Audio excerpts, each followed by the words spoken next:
All right, it looks like we're live. Well, let's talk about this show today.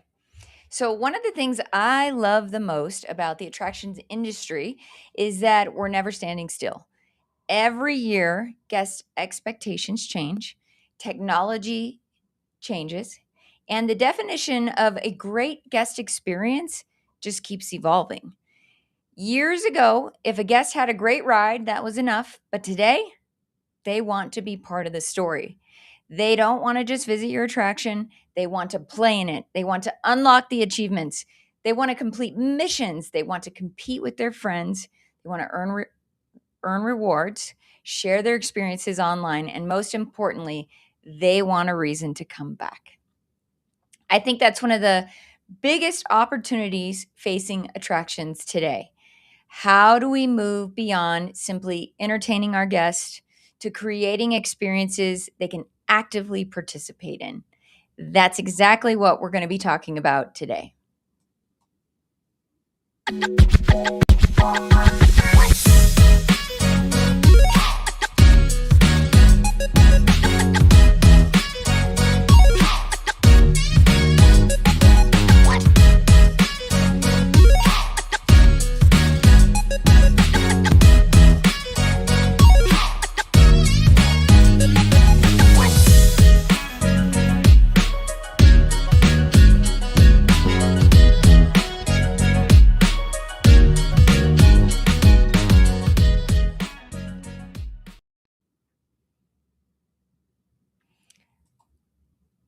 All right, welcome back to Live with Sondra. I'm your host, Sondra Shannon, CEO of Gatemaster Technology. And before we jump into today's conversation, I'd like to thank our sponsor, Gatemaster Technology. For more than 30 years, Gatemaster has helped attractions improve operations, increase revenue, and create better guest experiences through technology. One thing we've always believed is that technology should never be technology for the sake of technology. It should make the experience easier, more memorable, and ultimately create a stronger connection between attractions and their guest. Today's conversation is a perfect example of that. I also want to welcome everyone listening on the Live with Sondra podcast. And if you're watching on YouTube, don't forget to like, subscribe, and follow to the new Live with Sondra YouTube channel. It really helps us continue to bring these conversations to the attraction professionals around the world when you give us a like or follow. So I really appreciate that. Let's talk about today's guest. Today's guest is someone who's helping redefine what guest engagement looks like in attractions. Ben Griffith is the CEO of PlayMAXX and has been pioneering immersive gamification experiences that transform parks and family entertainment centers into interactive adventures. Instead of guests simply walking through attractions, they become a part of it. Using RFID technology, cloud-connected guest profiles, treasure hunts, interactive kiosks, and personalized mission, Ben and his team are helping attractions create experiences that continue long after guests leave the park. Outside of work, Ben says he can't live without coffee and daily exercise with his family. Ben, welcome to Live with Sondra. Hi, Ben. Hello, Sondra. Thank you for having me on the show. Thank you for coming on the show. And I love that. You love coffee and family and hang out with your family. Those are two things that are really important to me too. And it's 4:00 here and I'm still drinking coffee, but we won't. Yep. I have my morning coffee ready to go as well. You know, I think I saw a reel the other day that said, like, have that 5th cup of coffee. You're only on once. This is where we are right now. So apologies ahead of time if you guys can tell that I am on 5 cups of coffee. Just I a don't know if second I one for mentioned me. I have to catch a flight tonight, so it's going to be a long day for me today. Yeah, right. Yeah, right. And the other thing is kids. Yeah. It's one of the reasons why I've moved across from doing sort of enterprise grade software into the attraction industry is because of my kids. I love that. So, always taking them out at the park, especially during the pandemic. Spend a lot of time with family. I could see opportunities to shift my software and my building skills into the attraction industry and be around the kids more and build more fun. I one of the things that I found with my kids is that they do tell their friends how cool it is to have parents in attractions, which I think is pretty cool. So I hope you get to you're experiencing that too. I'm sure with what you told me you do for your kids, building games for them and for their birthday and things. I'm sure they think you're the coolest. For now, I'm the cool dad. Yeah, I'm lucky enough that I can build games for my daughters for their birthdays, and all their friends get to play it, and we talk about it, and it filters back through the parents and whatnot. So yeah, very lucky to be able to do that. Well, and I know this is not what this show's about, but I love the people side of what I get to do, talking to people who have created such cool things for our industry. But I will say this, did your kids play Minecraft? Still do. Still do? Yeah, mine still do too, but not as much as they did when they were young. Mm, And and I used to think sometimes, I had this belief that maybe they were like wasting time in there.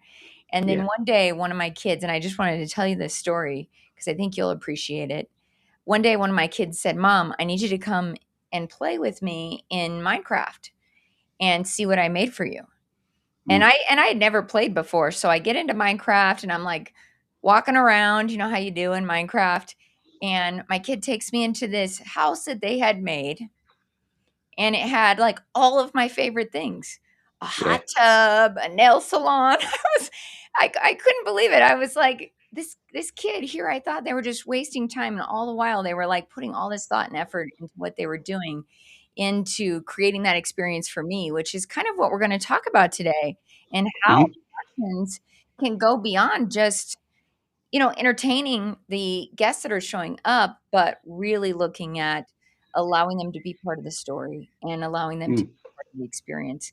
So my question for you, I'm going to start with a big one, is when people hear the word gamification, hmm. often think of just simply adding games to attractions. And I know that what you're doing is so much bigger than that.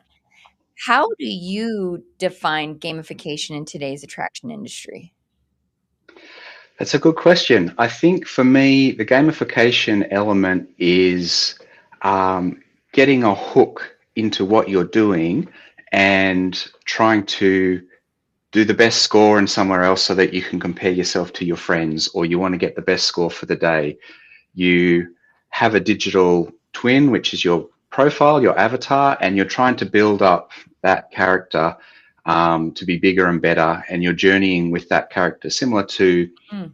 a game like Minecraft or maybe like Call of Duty. You're attached to that character, and you're completing missions, you're going on journeys, and it's part of you. So that's what gamification is for me. Yeah, I love that. What do you think guests are expecting attractions to do with regards to having this interaction instead of being more passive? Mm, Hopefully that makes sense. But it's what I'm hearing from you is that it's more interactive for sure. yeah. Yeah, absolutely. So I think, I guess a more traditional attraction where you go and play on it is still really fun. You're physically doing something, you're enjoying it. And if I jump across to a movie, you're watching it and you're enjoying the movie, but you're not participating. So what we're doing is we're trying to combine traditional attractions with something like a movie where you are the hero. It's about you, and every single person, every single guest going around has their own live story going on. So you can interact with, you can do a treasure hunt perhaps, and you collect everything there. And for you, you've just had this massive achievement. Then you might go to an escape room, and you can go and solve all the puzzles. And for you, you're solving these things, and you're getting the elation of being able to get through something. So for me, it's about making it two-way, making you the hero of the story. Yeah, that's pretty cool. I love that. Do you think that every attraction will eventually need some sort of interactive guest engagement like this? I don't think they necessarily need it, but it would definitely enhance the experience. There's a lot of parks and attractions that are just amazing as they are, but you're adding that extra level of being able to interact with it and you get more of a personal hook and attachment to the attraction, the more that you can actually get out of it as well. So I wouldn't say that everywhere needs it, but I think there's definitely value in adding these kind of elements to a park. Yeah. Yeah. Well, I also think there's something interesting that we see happening with this next generation of people, right? Like Mm. they very much like the games. I mean, I don't know if I should be admitting this, but my kids are, they meet their friends in the games. They meet, Yeah. Friday night. They're not going out, sadly. It's not like when we were kids. They're hanging out with their friends inside of whatever game that they're playing. And so I think it's interesting what you're doing, and if our attractions start thinking about it from that perspective, that it is bringing people together, I think is a really interesting place that we're going to see technology go in the future. Yeah, I agree with you. I've played computer games since the 80s and I've played it all the way through. And even now, a couple of times a week when the kids are down in bed, we'll get the little WhatsApp message going, is anyone jumping on tonight? And, 3 or 4 of my friends will get on and we'll play a couple of, games that we enjoy, but it's also a catch up. It's like, how was your day? What's going on? Tough day. Okay. So it's kind of like just hanging out online. And I think that we Yeah. will see that it's all blending. All the online communities are blending together, and it's going to come across to the parks as well.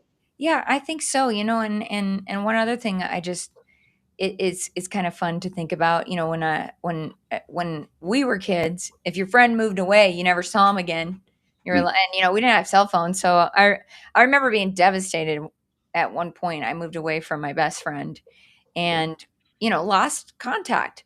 Today my son had a friend move away, and they're just meeting up in Fortnite or mhm. whatever game he's playing, and I think that's really interesting. But I think that's what I hope the audience hears so much, is that you're not talking about people going off on their own journey, although I'm sure that them becoming this part of the story. You're talking about, like, how else are we engaging and creating this place for uh, people to connect, right? Yeah, very similar story with my family. We lived in Japan for a few years, and one of my daughters was born there, and we've got great friends there. And now 2 sets of daughters play Duolingo together, and they don't actually talk that much. They just like each other, give each other gifts and things like that. And every now and then we'll jump on a WhatsApp or a line call and we'll catch up. But it's just that casual interaction all the time that we know that they're there. So yeah, That's I really cool. think yeah, I think, especially there are the sort of the solo experiences that we develop, but there's also group experiences that we develop. Like some of the escape rooms, you're in a team. So one of the things that we're trying to bring is the post-park experience. Go to the attraction, have a great time, have a great day, have all these memories, and here's a digital twin of the escape room. Go and play it again with your friends online. We want to extend the experience so that it is memorable and long lasting. That's really cool. Mm. That's really cool. All right. Well, I have some questions about the hardware that you guys are using, because I know PlayMAXX does integrate with RFID trigger points into, Mhm. like, the existing attraction guest flow. And I'm curious, how do we do that without disrupting the guest flow? Yeah, it's a good question. Um, when we get a new job coming in, and there's like, yes, we want to put this into an existing attraction. The first thing we do is we go and talk to the operators, because they know everything about what's happening at the existing park. They know the choke points, the slow points. Is there a dead space? What's working? Do they want to change anything? So we have a good conversation with them, and we'll probably iterate 20 times on different ways or different places to put things, and we'll move a mission over here, we'll move a treasure hunt over here, and we'll play around with it a lot. We'll try and solve any existing problems. We'll be very careful not to introduce new problems, and then we'll go and simulate it. We've got interactive maps, so we can simulate traffic going through, and we can see where the guest journey would be. We can go, okay, we've got action over here. This is a bit slow over here. So what we'll do is we'll move a few of the key points over here, and we'll spread the park out and balance it. So we've got a process that we go through, but it's very, very collaborative with the operator. Very cool. Well, and you just kind of piqued my interest. Is this something that, so once you map this out, and let's say that it's in the attraction for some time, is it Mm. something that can later be updated and changed so that the experience can change? Because I know, like with legacy parks, oftentimes it's very difficult to make these changes. Yeah, absolutely. And that's a key question that a lot of operators have asked. So how long is the initial experience? Is it 6 months, 12 months, 18 months?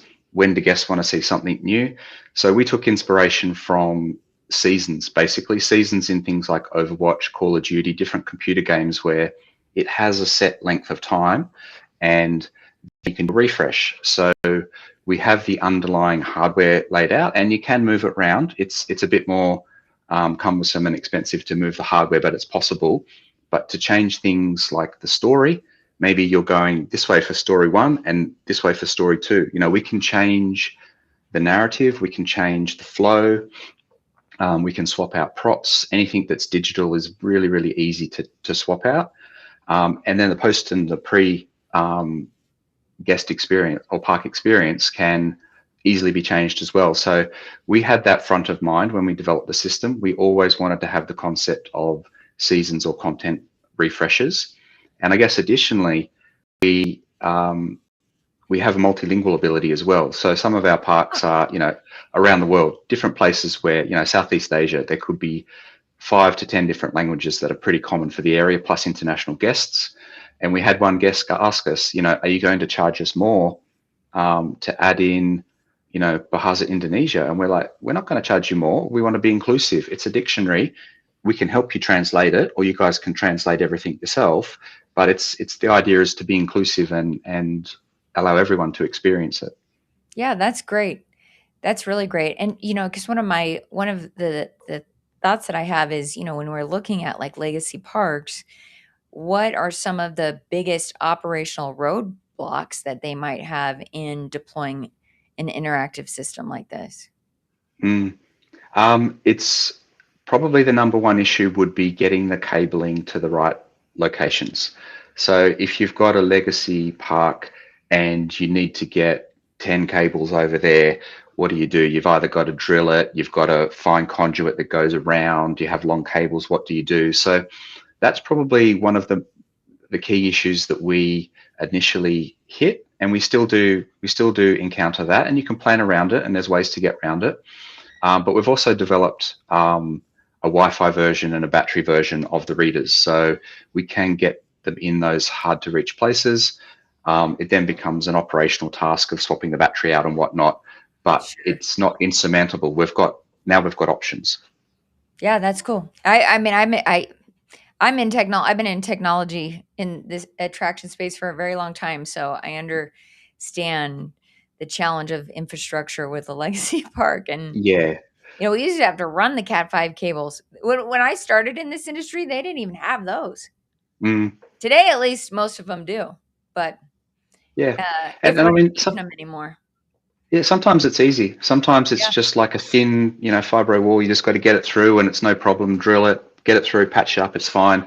Other times it could be a structure that's a bit shaky and you should not get a drill anywhere near it. So there are challenges, but there's also ways around those yeah. challenges. Well, it's really interesting to me. With regards to introducing this experience, how do we do that, and how do you assist the operators with doing that without overwhelming the staff or the guests? Right. So I guess from first of all a build and a deployment point of view, I guess the operators have got a reason why they want to do it. Sure. Maybe they're fixing a problem. Maybe they're thinking of they just want to enhance it, or maybe they just know it's time for a refresh. So we um, we will work with them. We'll work out is it a large install? Is it a small install? Do they want a light touch? How much of an impact do they want to make? Is it just one attraction? We've just been awarded a project overseas, and we're just doing one attraction out of 15 in a bigger park, and that's fine. That's great. So that's a low touch. That's a low touch version of PlayMAXX. And in terms of the staff, There is a bit of knowledge and a bit of know-how to, binding a wristband, onboarding a guest. Do you have it running on loop on a screens? Do you have ambassadors that walk a guest through the experience? So, yeah, there is a little bit of an overhead for the operators, but it also can be fun. They're introducing the guests to a new computer game type experience within a park. So Yeah. we're finding that operators get into it, and that there is a bit of knowledge and a bit of learning, but it's not that much. Yeah, but I'm sure they can use that as a marketing touch too, right? You Absolutely. can integrate that into the marketing because it is a new attraction. And that kind of makes me wonder, what advice would you give to someone who might be evaluating gamification for their attraction, maybe for the first time? Oh, yeah. Well, I think, as I said before, what are your initial reasons? Are you fixing a problem, enhancing, or do you just want to have a refresh? Sure. So have a look at it. Have a look at your numbers. What are you looking at in terms of uplift in revenue? What's your profit margin? What are you aiming for underlying? And have that as a driver. And then from your marketing perspective, how are you going to promote it? Are you going to do a soft launch with your existing guests, just getting to have a quick go first of all, or are you going to do a big loud launch and get a lot of people in there? So it really depends on the operator and the effect that you're going for. Sure. Well, and I wonder, like, as we move towards having, we mentioned talking about the marketing that might have to happen in order to kind of let not only the guests know, but also the team know what the experience is going to be like, and how they are going to manage that. But what I think is interesting, I want to kind of shift to personalization, right? Mm, When we're not only talking about gamification, we're also talking about like personalizing the experience. And yep. from your perspective, how important do you think personalization is becoming to attractions? Uh, Immensely. So my background is I've built a lot of websites and I was in digital marketing for a long time. So marketing automation, segmentation, all that kind of stuff. I've been working with for 20 odd years. I think it needs to come into the attraction industry more. We Yeah. know a lot. We know a lot about a guest. We know their spending habits. We know how frequently they visit. With PlayMAXX, we know how they're going. If with a particular attraction, we can see their scores. We can see if they're coming back and playing it more. We can see if they're playing the digital twin. So we've got a lot of great analytics about a guest.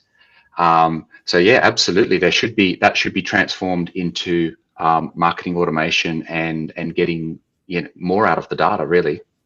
Well, and I'm assuming like today's guests, they kind of expect attractions to remember their last visit, especially those Yep. attractions where people are going to be repeating their visitation, their visit. Yeah, I come from laser tag. right. I don't know if I mentioned that to you, and I remember when we used to play in the late '90s, Mm, and we didn't have the technology to keep your score for each time back yeah. then. It's either you remembered it or you lost that data. So I think it is interesting that this what kind of data points that you are getting on the guests. And then I know you mentioned, and I'm curious what that looks like, when they go home, Mm. what does that experience look like when the guest goes home, or how is the guest still interacting with the Yeah, well, attraction? we encourage the operators to put a lot of thought into how to engage them post park experience, because they've had a great day. Perhaps they've scored the top in the laser tag, for example, the laser tag attraction. Let's give them a reward. Let's give them Yeah. either some bling on their avatar, which is really simple and cheap to do. Let's give them a buy one, get one free return visit so they can bring their friend back. Maybe they can split the cost. Maybe we give them 10 free goes of the online laser tag game. So we should be constantly, nurturing that relationship. They've come to the park, they've had a great time. Maybe give them, if there's a story involved, give them part of the side story that nobody else gets. Yeah. Keep engaging them from entertainment to giving them more value. I love this. I love this. When we look at, and I want to kind of shift to the business, and we look at like the business value, the ROI of something like Mm, this. At the end of the day, we know a lot of operators, they're still operating on budgets, but they still mm, have like this return on investment expectations that are important to the business. So when you talk with attractions, how do they uh, evaluate the business case for investing in gamification? Is there something mm. that that you can help us understand with that? Yeah, I think again it's going to be different for every operator. Sure. We're working with someone at the moment that had already carved out a sizable budget for a refresh on their park. They're quite successful, and they knew that they had to do it just to keep things fresh and keep people engaged and whatnot. Out of that budget, we're talking to them about taking a slice of that for the gamification, and it's quite a small part of the overall budget. Sure. So we're very fortunate that these people already had money set aside. There are other park operators that we talk to that hadn't factored that in. So then we look at, if it's going to cost you X amount to get this in, it will probably take somewhere in the order of 1.5 to 2.5 years to pay that off. And perhaps you go light touch to start with and you get it in there, you get some momentum, you've paid it off earlier, and then you spend a bit more and you keep building it. So that's a conversation that we're having with a few people. And another option is we're working with a financing partner at the moment, and they're putting packages together where they can loan the capex up front, and then there's repayment plans with grace periods sort of in the 4 to 8 year period. So then you have monthly payments that can help manage that. So you can get the infrastructure and the platform in place with the money up front, and you pay it off over time. Yeah. It's that, I mean, that's great. That's great because that makes it accessible to the Yeah, that's parks right. in some ways. Yeah. Well, one thing I really like about what you've discussed on the show today is kind of the focus not only on the in park and the post engagement. I'm curious about the pre visit. Yeah. Okay. So well, that's tied in with the marketing of the operator, Okay. and again, how much effort that they want to put in. At the very least, we're seeing sort of landing pages and a bit of information about the experience. Um, the ones that want to invest more are making, everyone's using AI at the moment, so they're making AI videos to create a story and create a buzz and start setting the scene for this is what you do, this is what the attraction can be, or these are the characters that you're going to meet, or this is part of the journey or the story. So again, it's very similar to the post park, except they haven't actually experienced it yet. So it can just be story based, or it could even be a couple of little mini games online just to get them into it. Yeah. But definitely, it's an important part of the process. Yeah. And I wanted to address the pre visit part, or the pre visit portion of this because, I'm curious, how do those redemption offers, digital vouchers, I know you guys do personalized rewards, Mhm. uh, and personal rewards. I mean, with all of that, you're increasing repeat visitation, which is huge for ROI, right? Yeah, Because so many absolutely. parks Yeah, are struggling to figure out how to get guests to come back. yeah, yeah. I've based on the activity of the people. We can offer them various types of rewards. It can be from food and bev. It can be with the avatar. That's a cheap and easy thing to do. It can be X amount of games, or it can be a month free of all the online games. It can be more of the story. So we can even direct them if there's partnerships outside of the attraction. All of the retail and the food and bev outside, all the restaurants, have a relationship with them. Send some discounts their way, and then they can, in turn, people are around. There's a good chance they'll come back to the attraction. So I think building out the ecosystem around the park is important as well. Yeah, this is really cool. And Mm, being in the on the point of sale side, I can totally see the vision of what that could look like with yeah. food, beverage, and retail, and being able to earn things as well as the achievements, the bling. Mm, That's what would get me. yeah, yeah. One of the things I discussed with one of the attendees at IAPA was we showed him the system, and he just started thinking, and he's like, "Oh, okay, so you've got a lot of people over on the western side of the park, right? But I've got nobody on the eastern side, and it's a hot day, and there's all this great food and ice creams and drinks over there. Could you give 50% off or 20% off and for the first 100 visitors and move them across? I'm like, yeah, we can do that. So there's opportunities to balance the park and to get, maximize the revenue as well. So I think the marketing automation and the reward system is quite powerful and will be a really good tool for operators.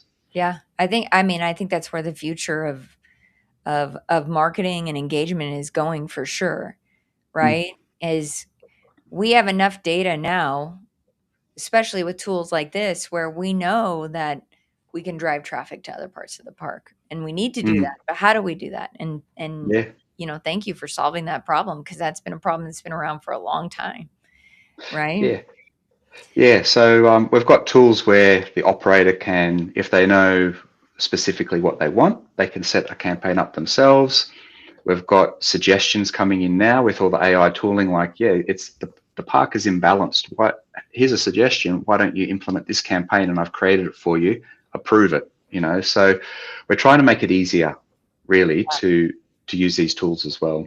Yeah, that's really cool. That's really cool, because what that means is that the biggest financial returns aren't necessarily on the gameplay, but it can be in all different areas of the park. That's it. Yeah, Yep, it's trying to maximize value with what you have, and adding a real entertainment layer and interactive layer as well. yeah. So yeah, we think it's a good system. I mean, listen, I know people whose kids won't go to attractions unless they know there's a way they can play a game. Yeah, So I also think you're bridging that gap. Yeah, I mean, you're changing it for some families, right? mm, yeah, This is not a show about whether that's good or bad for the children and the young people, but yeah, I do think that, when we meet people where they're at, including the young people and the next generation, we're going to see that change how attractions are interacting with their guests, and yeah, that's really cool. definitely. Definitely. And one of the things that I'm trying to get in there, maybe a little bit sneakily, is a lot of the digital experiences. I'm trying to get experiences in there that are problem solving, maybe have a basis of maths underneath it. So the kids don't really know that they're actually doing a little bit of education because it's overlaid with all this entertainment. But I'm trying to get things like that because as a parent, you know your kids have got to be, they've got to learn how to use a computer, a tablet, a phone. They just have to, right? It's different to when we Yes. grew up, but we also need to limit it and we need to make sure that it's safe and ideally they're getting some kind of value for their development out of it. So one of the things I'm trying to do is get like these education kind of games in there as well. That's really cool. I'm that'd be, because there are a lot of attractions that are education based, Mm, right? So this seems like a perfect fit for something like that. yeah. Well, I'm curious, with regards to like the future of what the guest experience is like. And if we're just looking ahead, how should operators analyze the data that they're collecting through these interactive missions? And I know you've mentioned a few things both on the Mm. marketing, the personalization, and even finance, but what other areas should they be looking at? Um, yeah, definitely those things. They should look at what's being used. Maybe we've developed a game that we think is amazing, but the guests just don't like it. So if it's not working for 3 or 4 or 5 weeks, maybe have a look at swapping it out. You've got the data. You don't have to wait a full year. Keep an eye on the data, and we'll help you with that. We'll do reporting and we'll make suggestions as part of our support packages. Or maybe something is really good and you're like, we need to duplicate that and change it a bit and have two of these star attractions in the park. So keeping an eye on what's working. Have you made something too difficult? No one can get top score. No one's even getting more than 50%. It's too hard. We need to change the mechanic a bit and make it a little bit easier so people actually enjoy it. So on top of the marketing data and whatnot, we can have a look at the gameplay data and see what's working. Yeah, that's really cool. I think what's also really cool about what you're talking basically what you're talking about is, a lot of times we invest in these attractions and there's no, you invest in that attraction and it is what it is for some time because of that Mm, sizable investment. At least what I'm hearing from you, and you can correct me if I'm wrong, when they're investing in something like this, you do have the ability to make adjustments that make sense for the business as the data is being collected. And I think that's really important because so many operators don't have data that connects what's happening in the business with what's happening in the experience. Yeah, yeah, I agree with that. And because my background is from, building web and mobile, we have access to that data almost immediately, as you're aware. So we wanted to bring that in so that we could make faster decisions and do things like have content refreshes, have a dynamic touch point. So you tap on, you're a different part of your journey, you get this experience. I'm on a different track. I get a different experience. So we can make a single point dynamic based on the person and where they are in their journey as well. Yeah, it's really, really cool. This is cool stuff. It's cool stuff that you're doing. What do from just, I'm just curious, what Mm. excites you the most about where interactive attractions are headed? We can just experience things now that just weren't possible when we grew up, even 20 years ago. Immersive technology is getting better and better. Projection mapping, AR, VR, all these types of things. The experiences are just getting better, honestly. Like, it's going to be at a stage where you really feel like you are the star of the movie pretty soon. And it's not a multi-million-dollar production to do that. It's Yeah. becoming more and more accessible with things like AI tooling and even just regular tooling. It's a lot more accessible for this content to be produced and these experiences to be created. Yeah, I love that. I love that because I definitely think that we're going to be moving into a time where the guest actually is expecting this from most of our attractions. Yeah, I think so. I think so. I mean, it's just so accessible, online content, be it movies, Netflix, Disney, etc., or games, you can be on PlayStation or Xbox, even websites. There's so many games for kids, and for anyone really, that it is an expectation that that would be transferred across into attraction industry. Yeah. Oh, I just was at the last week, the Netflix house Right. in Philadelphia. And, now we're seeing the interaction between what is in on television and Mm, bringing that into the experience. And not to plug Netflix house because I have no connection to it whatsoever, but I will say the yeah, Stranger Things experience, while it didn't have the type of interaction that we're discussing today, I did feel fully engaged in the experience and that yeah, the people around me, it was really fun to watch them. I don't want to spoil it for anybody, but there are parts of the experience where everybody has to like use their magic essentially. I can't remember their gifts, right? And it yeah, was yeah, really fun to see all the grown adults from my app participating in this, and getting into the experience. It was a really, really fun. It was really fun. yeah. It's It's also fun. what I love about the industry. We get to do really cool stuff.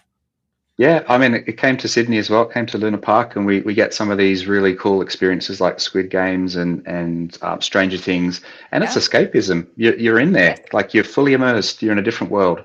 I think that's what a lot of it's about, like Yeah. being transported somewhere else. Yeah. And it's really cool. And this is really cool. What's one trend that operators should maybe start preparing for in your opinion? Um, I think basically what we just spoke about, the expectation that guests want to get more out of it, out of the experience for themselves, like the Yeah. actual experience, but also that the operator does know about them. What is my personalization? I I like chocolate ice cream. Give me a reward for chocolate ice cream. I've bought 5 of them already. Why don't you give me 20% off one of them? So I think getting more out of the actual entertainment value and getting more out of the personalization, so that the guest feels like that, the operator, you know, knows them and loves them and wants them there. Yeah.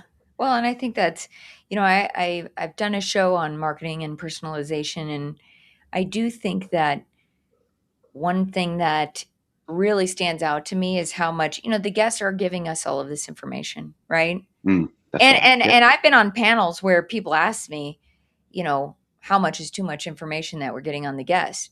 And to Mm. me, it I don't want to get into that conversation necessarily, but what I think is important is how that data is used, and are you creating a personalized experience with the data that we have from the guests? Are we making the guest visit more seamless because of the data that we have? And being able to have the data that you're collecting, ultimately can really shape what that personalization looks like beyond just what they're buying, right? Yeah. That's very Yeah. transactional. Yeah, that's Does it? what you want to do. You want to move away from the transaction. Yes. You want to make it personalized. And because I was in that world of performance marketing, digital marketing, I'm aware of the line and what's okay and what's not okay, and things like reselling data and things like that is a Yeah. no-no for us. Absolute no-no. But using the data to improve the experience, absolutely, we should be doing that. I Yeah. think that's what it's there for. It's crying out to be used in that way. Well, and I feel like if the guest is trusting you with it, you've got to use it for good to help them to make it That's better. it. That's why they Yep. want to give you the information, or they want to participate with the information, which is kind of what the gamification does. They're in it. And and just kind of going back to like not making it transactional, a lot of times when the data comes from transactions, you don't actually know if mom bought the funnel cake, or if the funnel cake was for a family member, Mm, right? yeah. So while Yeah. you might be feeding them information on funnel cakes, at the end of the day, I think what you're doing, you can probably map out who it actually went to, because their Yeah. avatar might be also experiencing the eating of the funnel cake as part of the experience, right? Yeah, yeah. Well, one of the operators we're talking to at the moment wants to have the concept of an account with several profiles under it, and we're introducing e-commerce for them. So they want to be able to give their child a budget of $15 or $20 for the day. They can go and spend it however they want to, and we'll know through the POS system what that child has purchased. And we wouldn't use that data for bad things. We would use it to Sure. personalize it for the kid, and make the experience better for them. And maybe, if they did go and buy a bunch of sweets like chocolate or whatever, um, we know that we could just gift them some cool ice cream cones for their avatar. Maybe they're holding one, and that might be special for them. So Yeah. there's lots of ways that we can use that data. Yeah, it's really cool. Mm. Well, just as a final takeaway, because we're getting ready to wrap up the show today, and I really appreciate you being here. If an attraction owner watching today wanted to Mhm. introduce gamification, Yeah. what would be the first step they need to take? And how can they get a hold of you? Because that's ultimately, I think, something that we want to make sure they know how to do before we end today. Yeah, okay. So to get a hold of me and to get some initial information, we have a landing page which has got some good information and a form to reach out. So I think that's probably the best way, and I think that might be linked somewhere.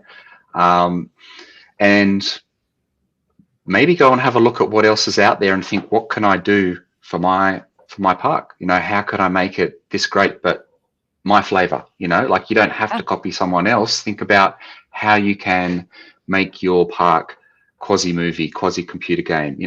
Think about it and bring that to the conversation, and then we'll have a great conversation about how we can make that happen. Yeah, that's awesome. Thank you so much for being here and for sharing, so much of what you're doing in the industry, how you're helping move us forward. I mean, that's really what this show is about, is, where is the industry going and how do we move it forward, and what does that part of the business looks like? And Mm. so I really appreciate you coming on today and sharing all of those insights. Yeah, this has been really fun. Appreciate you having me on here. And honestly, I've got a dream job. I'm making fun, and I'm working with other people to realize visions, and make good money for operators and also more fun for guests. So yeah, I very love lucky. it. Yes. Well, Yeah. thank you for being here. I'll see you soon.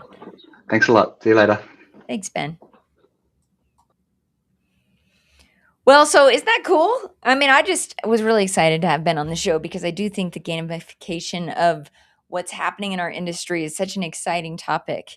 And one thing that really stands out to me from my conversation today with Ben is that attractions are evolving from just being a place that guests simply visit, and it's becoming experiences they want to actively participate in. And that is a profound shift in our industry, because the more engaged our guests become, the longer they stay, the more memories they create, and ultimately the more likely they are to come back. And in my opinion, that's a win for everybody. So as we come to a close, I just want to thank GateMaster, our sponsor for today's show. And we've always believed that great technology should enhance the experience, not complicate it. Whether it's admissions, food and beverage, retail, memberships, or an interactive guest engagement, the goal is always the same. We're helping operators create unforgettable experiences while building stronger businesses. Technology isn't going to replace hospitality.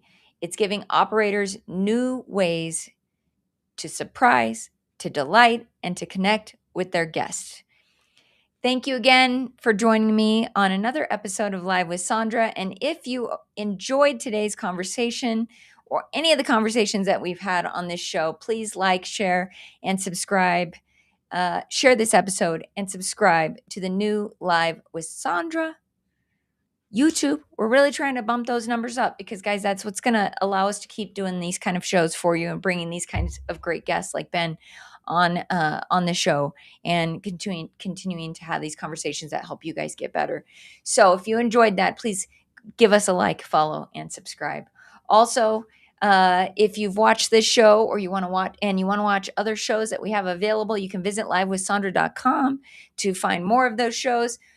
And if you want to apply to be a guest, if you're one of the people out there who are making a big impact in attractions and you want to help others do the same, you can also apply to Live with Sondra on our website. I'm Sondra Shannon, and I want to thank you guys for being here. I also want to thank the team who puts this show together. I don't know if you guys know this. There's like 5 or 6 people in the background at almost all times trying to make sure that we can bring this programming to you. So just a quick shout out to them because they really do help me make this possible, and I couldn't do it without them. So thank you to everybody who makes this show possible. I'm Sondra, and this is Live with Sondra. Till next time.